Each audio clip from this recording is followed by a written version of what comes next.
గుండె నిండా గుడిగంటలు మే 30 ఎపిసోడ్. సంజుకి కాబోయే మామగారితో బాలు బేరం. కొత్త విలన్ ఎంట్రీ. బాలు ఆటోలో ఒక చోట ఆగితే అశోక్ అనే ఒక స్నేహితుడు వచ్చి బాలుని పలకరిస్తాడు. హాయ్రా బాలు, కారేమైందిరా అని అమ్మేశాలేరా, నువ్వేంటి ఇక్కడున్నావు అంటాడు బాలు ఆ స్నేహితుడితో. ఆ స్నేహితుడు ఒక రాజకీయ పార్టీలో తిరుగుతూ ఉంటాడని వాళ్ళ మాటల్లో అర్థమవుతుంది. మా పార్టీ ఆఫీస్ ఇక్కడికే వచ్చేసిందిరా బాలు, నీకెందుకు ఈ ఆటో నడుపుకునే కష్టాలు, నువ్వు కూడా మా పార్టీలకు వచ్చే, మీ ఏరియాలో నీకు మంచి పేరే ఉంది కాబట్టి కౌన్సిలర్ అయిపోవచ్చు తెలుసా, పైగా ఈసారి ఎలక్షన్స్లో మేము గెలుస్తాం. ఇప్పుడు ఈ హడావిడి అంతా ఏమనుకుంటున్నావు, 250 జంటలకు సామూహిక వివాహాలు చేస్తున్నారు తెలుసా మా పార్టీ హెడ్, జాయిన్ అయిపోరా బాలు మా పార్టీలో అంటాడు బాలు స్నేహితుడు అశోక్ బాలుతో.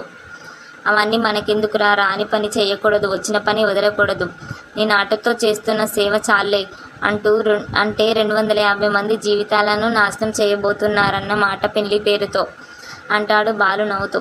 ఇక ఇంతలో ఆ పార్టీ ఆఫీస్లోంచి రే అశోక్ సార్ పిలుస్తున్నారని వినిపించగానే రే నాతో రారా పర్వాలేదని లోపలికి తీసుకొని వెళ్తాడు. అయితే వీళ్ళు వెళ్ళేసరికి ఆ పార్టీ హెడ్ ఒక్కడిని కొడుతూ ఉంటే అశోక్ అతడిని ఆపుతాడు. ఏమైందన్నా అంటాడు. 250 జంటలని ముందే అనుకున్నాం కదా, ఇప్పుడు వీడొచ్చి 7 జంటలు తగ్గాయి అంటున్నాడు. అసలే మన పొరుగు పార్టీ ఎప్పుడు దొరుకుతామా అని ఆలోచిస్తుంది. నేను ఈ వివాహాలు గెలవడం కోసం చేస్తున్నాను, ఫ్లాప్ అయ్యేలా ఎవడైనా చేశాడో వాడి మీద తప్పుడు కేసులు పెట్టి అరెస్ట్ చేస్తాను జాగ్రత్త అని వార్నింగ్ ఇస్తాడా పార్టీ హెడ్. దాంతో అశోక్ 7 జంటలను నేను ఏర్పాటు చేస్తానులే, నువ్వు కూల్గా ఉండన్నా అంటాడు. అప్పుడే అశోక్ పక్కనే ఉన్న బాలుని చూసి ఆ పార్టీ హెడ్ ఈ కుర్రాడు ఎవరు అంటాడు. నా ఫ్రెండ్ అన్న అనగానే ఈ కుర్రాడు కూడా పెళ్లి కొడుకుగా నిలబెట్టు అంటాడు. అయ్యయ్యో నాకు పెళ్ళయిందన్న అంటాడు బాలు. అయితే ఏంటి మళ్ళీ పెళ్లి చేసుకోండి అంటాడు పార్టీ హెడ్. ఇప్పటికే 2 సార్లు అయిందన్నా, 3 ముళ్ళు వెయ్యమంటారా, కానీ 3 సార్లు పెళ్లి చేసుకోమన్నారు కదన్నా, అయినా మీరు సామూహిక పెళ్ళిళ్ళు కూడా కాకుండా సామూహిక విడాకులని పెట్టాల్సింది, నాతో సహా వేళ్లల్లో వచ్చేవారు అంటాడు బాలు. ఇంతలో అశోక్కి ఫోన్ కాల్ వస్తుంది.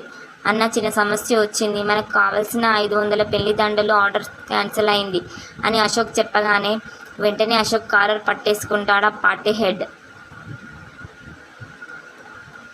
ఏంటా నాటకాల్లో ఉందా, నాకు తేడా రాకూడదు అంటుంటే అదే పనిగా ఏదో సమస్య చెప్తున్నారంటూ రెచ్చిపోతుంటే బాలుని ఆపడానికి ప్రయత్నిస్తాడు. దాంతో వెంటనే అశోక్ అన్న వీడి భార్య పూలకొట్టు నడుపుతుందన్న, పూలు మాటలు అల్లుతుంది కూడా, మనకి ఆర్డర్ వీడి భార్యకి ఇస్తే మనకు సమయానికి వచ్చేస్తాయని చెప్పడంతో ఆర్డర్ బాలుకి ఓకే చేస్తాడు ఆ పార్టీ హెడ్. బాలు మనసులో అమ్మో వీడు అసలే దొంగ కేసులు అవి అంటున్నాడు, వీడి దగ్గర ఇరుక్కున్నావేంట్రా అనుకుంటూనే తప్పక ఓకే అంటాడు. అయితే వెంటనే హెడ్ 20,000 తీసి బాలు చేతిలో పెట్టి ఇదిగో అడ్వాన్స్, తేడా వస్తే మాత్రం ఊరుకొని చెప్తున్నాను హెచ్చరించి పంపిస్తాడు. అయితే ఈ పార్టీ హెడ్ గురించి కాబోలు నీలకంఠం ఒక పెద్ద ఆయనతో మొన్న మాట్లాడింది. ఈ పార్టీ హెడ్ కూతురుని సంజుకి ఇవ్వాలి అనుకుంటున్నాడేమో నీలకంఠ. అది జరిగితే నీలకంఠ ముందే ఇతడితో మాట్లాడుకుంటే మౌనిక జీవితం ఆగమవుతుంది. బాలుకి ఇతడికి మౌనిక విషయంలో శత్రుత్వం కూడా ఏర్పడే అవకాశం ఉంది. మరి ఈ హెడ్డే సంజుకి కాబోయే మామగారా అని తెలియాల్సి ఉంది. చూడబోతే మాత్రం మౌనిక బాలుల జీవితాలకు ఇతడే మరో విలన్లా అనిపిస్తుంది. ఇక బాలు ఇంటికి వెళ్ళి సత్యంతో మా ఆవిడ్ని పిలువు నాన్న, మాకు మాటలు లేవు కదా, నువ్వు మధ్యలో ఉండని చెప్పి పిలిపించి 20,000 ఆర్డర్ గురించి చెబుతాడు. ఆ సీన్ భలే కామెడీగా సాగుతుంది. బాలు మీనాతో మాట్లాడకుండా సత్యం మాట్లాడతారు. ఇక చివరికి ఆర్డర్ గురించి చెప్పేశాక మీ మెసేజ్ల ఫార్వర్డ్ చేసే పని అయిపోతేనే నేను పోతా అని విసుగ్గా సత్యం వెళ్ళిపోవడంతో బాలు మీనాలు నవ్వుకుంటారు. ఎవరికి వారు తిరిగి ఒకరిని ఒకరు చూసుకొని గుర్రుగా ముఖాలు పెట్టుకొని వెళ్ళిపోతారు. ఇక సీన్ కట్ చేస్తే మౌనిక గుడికి వెళ్ళి జరిగింది తలుచుకొని ఏడుస్తూ ఉంటుంది. మరోవైపు సంజు మౌనిక ఫోటో పట్టుకొని రోడ్డు మీద మౌనిక కోసం వెతుకుతూ ఉంటాడు. అయితే గుడిలో ఏడుస్తున్న మౌనికను గుడికి వెళ్ళిన మీనా కలుస్తుంది. ఆ బాధలో మౌనిక మీనను హత్తుకొని ఏడ్చేస్తుంది. అయితే పూర్తిగా జరిగింది చెప్పకపోయినా మీనాని అర్థం చేసుకుని భర్తను అర్థం చేసుకుని మనమే మసులుకోవాలి అన్నట్లుగా బాలుతో తన గొడవల గురించి చెబుతూనే ధైర్యం చెబుతుంది. దాంతో మౌనిక తిరిగి ఇంటికి బయలుదేరుతుంది. అయితే బాలు మౌనిక కోసం వెతుకుతూ బాలు కంట పడతాడు. ఏదైనా అయితే బాలు మౌనిక కోసం వెతుకుతూ బాలు కంట పడతాడు. ఏదైనా సమస్య అని కంగారుగా సంజుని ఆపి అడుగుతాడు బాలు.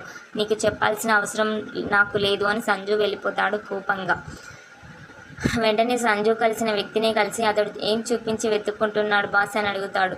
ఎవరో అమ్మాయి ఫోటో చూపించి కనిపించిందా అని అడిగాడు అని చెప్తాడు వ్యక్తి. వెంటనే బాలు కంగారుగా మౌనిక ఫోటో చూపించి ఈ అమ్మాయి గురించి అడిగాడా అంటూ ఆరా తీస్తాడు. ఆ వ్యక్తి చెప్పగానే బాలు గుండె జారిపోతుంది.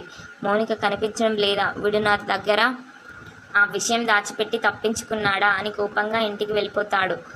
కమ్మింగ్ అప్లో సంజు మెడపై కత్తి పెట్టి బాలు ఆవేశంగా చెప్పారా నా చెల్లి ఎక్కడ అని అరుస్తుంటాడు. అప్పుడే మౌనిక ఇంటికి వచ్చి అన్నయ్య అంటుంది.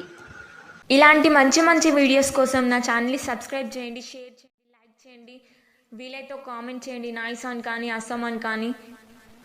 Thank you.